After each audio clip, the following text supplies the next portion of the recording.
conducted 1,000 failed experiments because the 1,001st was the light bulb. Everything up to the stepping out, there's actually no reason to be scared. It only just ruins your day.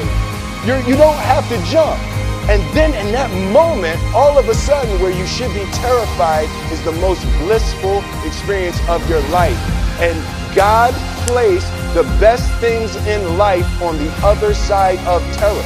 On the other side of your maximum fear are all of the best things in life. Yet I went out in the world and I carried myself and I held my head high and I stood there and I looked people in their eyes and I talked to people as if I was deserving. You could be whatever you want to be. You could do whatever you want to do. And I want you to keep in your heart, just know that you can.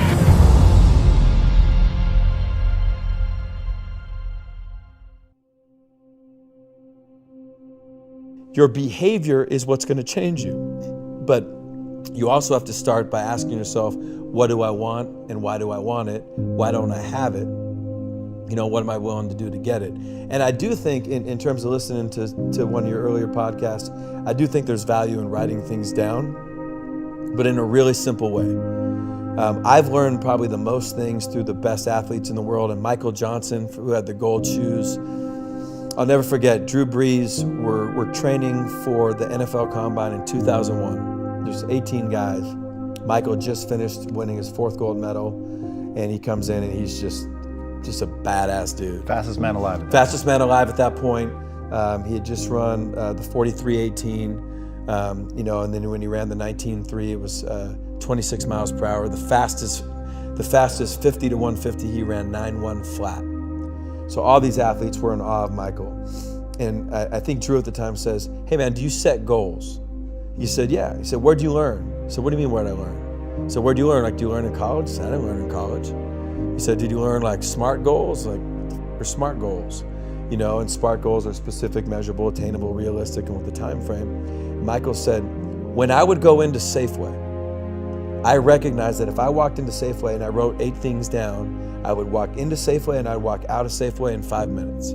If I walked into Safeway and had nothing written down, I would be in there for 20 minutes and I'd find myself on aisle 8 and I'd be anxious and I'd be nervous and I'd be, why am I looking at the wheat thins and the ho-hos when I know I don't need any of those things? And he said, so because I wrote it down in Safeway and it worked, I figured why would I be any different about my athletic career?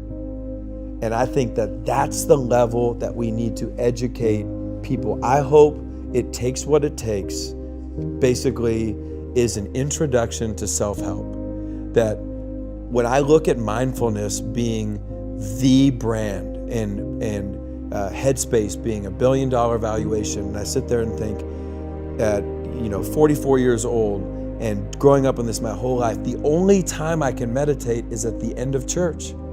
It's such a challenging skill. And is it important? Absolutely it's important. Are affirmations important? Absolutely they're important. Are changing from the inside out important? Yes, but they're not the starting points. Don't say stupid shit out loud. Be mindful of what you consume. If I watch 3 minutes of news, it increases my probability by 27%. I'm gonna say I had a shitty day.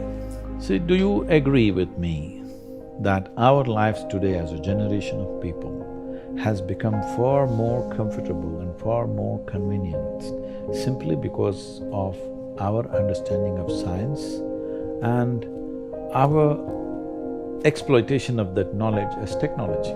Yes, definitely. We are the most comfortable generation ever in the history of humanity, no question about it, isn't it? Yes.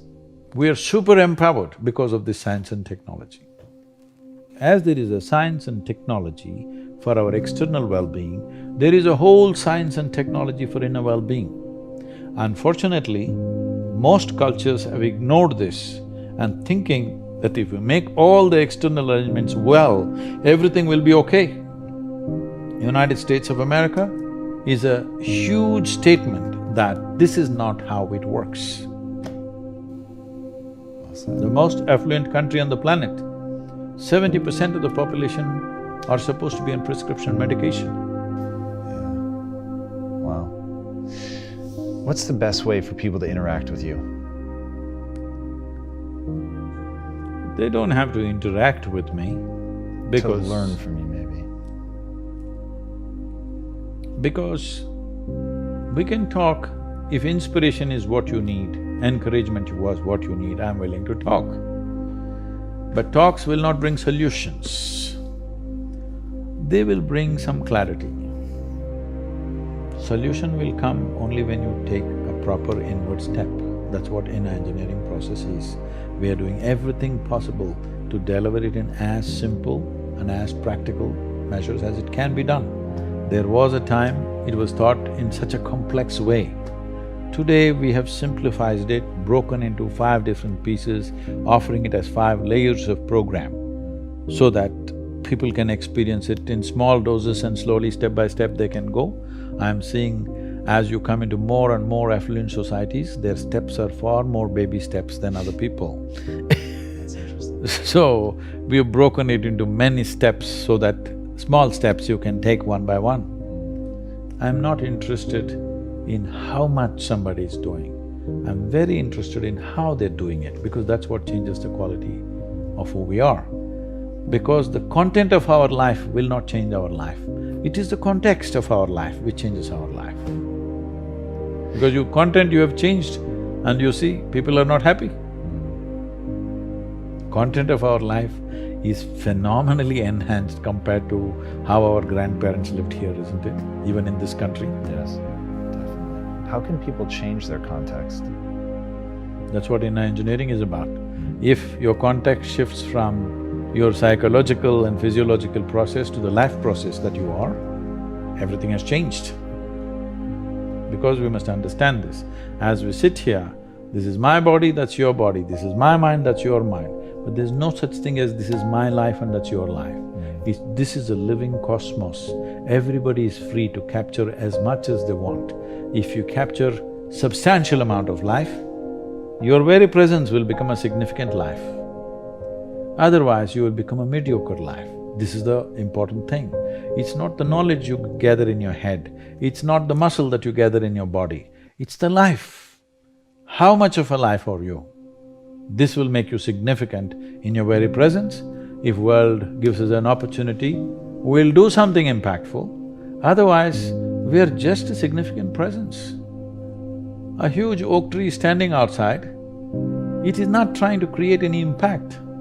It is just impactful. If you go under its shade, you'll feel it.